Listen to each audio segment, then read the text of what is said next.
Lab establishment చేయాలనే ఉద్దేశంతో ముందుకు సాగిన క్రమంలో మరి మిత్రుడు వెంకటేశ్వర రెడ్డి వారి సూచన మేరకు వారి యొక్క పూర్వ విద్యార్థి ఈ పాఠశాలలో చదివినటువంటి పూర్వ విద్యార్థి తీసుకురావడం చాలా ఇబ్బందికరం కాబట్టి కాంప్లెక్స్ నుంచి 3 ఉపాధ్యాయుని తీసుకురావడం, వారికి ట్రైనింగ్ ఇవ్వడము, వారు మళ్ళీ కాంప్లెక్స్లలో ట్రైనింగ్ ఇచ్చే విధంగా ప్లాన్ చేసాం సార్. సో మా పాఠశాలలో కూడా ఈ యాక్టివిటీస్ అన్నీ కూడా వారానికి ఒక రోజు ఒక క్లాస్ తీసుకొచ్చి మేమందరం పిల్లలకు కూడా చెప్పడం జరుగుతుంది సార్. మరి దాంట్లో నిరంతర శ్రమ మేము కళ్ళారా చూసాము. సారు తపన మ్యాథమెటిక్స్ అంటే సార్ గారు డివోగా మన నిజామాబాద్ వచ్చిన తరుణంలో ఇమీడియట్గా సాయిల్ సార్ మేము వెళ్ళి ఇట్లా ఓరియంటెడ్ క్లాస్ అనగానే ఇమీడియట్గా అదే అక్కడనే సారు సైన్ చేయడం. ఓకే ఒక ఎగ్జాంపుల్ ద్వారా చెప్తాను, రియల్ ఎగ్జాంపుల్ ద్వారా చెప్తాను. మా డైట్లో నియర్ అబౌట్ 2005 ఉంది. దాదాపుగా 100 మంది ట్రైనీస్, 100 మంది ట్రైనీస్ తెలుగు మీడియంలో అడ్మిట్ అవుతుంది. ఆ 100 మందిలో more than 80 members MPC background నుండే వస్తుంది. దాదాపుగా 2 లక్షల మంది స్టూడెంట్స్ రైట్ సైడ్ రాస్తుంటే చాలా డిమాండ్ ఉంటుండే, ఇప్పుడు తగ్గింది. కానీ దాదాపుగా 2 లక్షల మంది డిమాండ్ ఉంటే మంచి టాప్ ర్యాంకర్స్ ఉన్న వాళ్ళు రైట్ లోపల, గవర్నమెంట్ రైట్ లోపల టాప్ ర్యాంకర్స్ ఉన్న వాళ్ళు రైట్ లోపల సీట్స్ అడ్మిషన్స్ వస్తున్నాయి.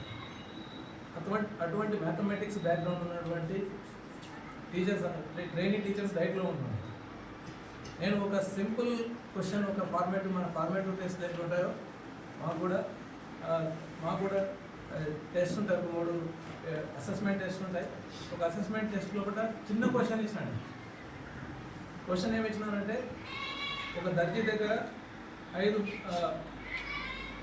5 ఫీట్ల 2 ఇంచుల బటన్ నుంచి 4 ఫీట్ల 6 ఇంచుల బటన్ కట్ చేసి ఇచ్చిన తర్వాత పిల్లలకు కాన్సెప్ట్ ఎందుకోసం లేదు, మనకు అది చాలా ల్యాగింగ్ ఉన్నాము.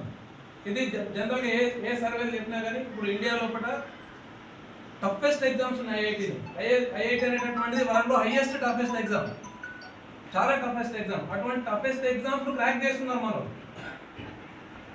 అటువంటి టఫెస్ట్ ఎగ్జామ్స్ క్రాక్ చేస్తున్నారు. కానీ మన పిల్లలు, మన యూనివర్సిటీస్, మా టాప్ 100లో కూడా ఒక యూనివర్సిటీ కూడా కనబడడం వల్ల మరి రీజన్ ఏంటి?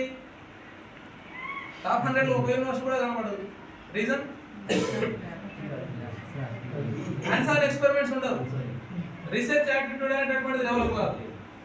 జస్ట్ మనము అంతవరకు టెక్స్ట్ బుక్లో ఒకటి ఏమైతే చెప్తున్నామో అవిటిని నేర్చుకుంటున్నారు, దాని ప్రకారము ఎగ్జామ్ రాయమంటే రాస్తున్నారు, క్రాక్ చేస్తున్నారు.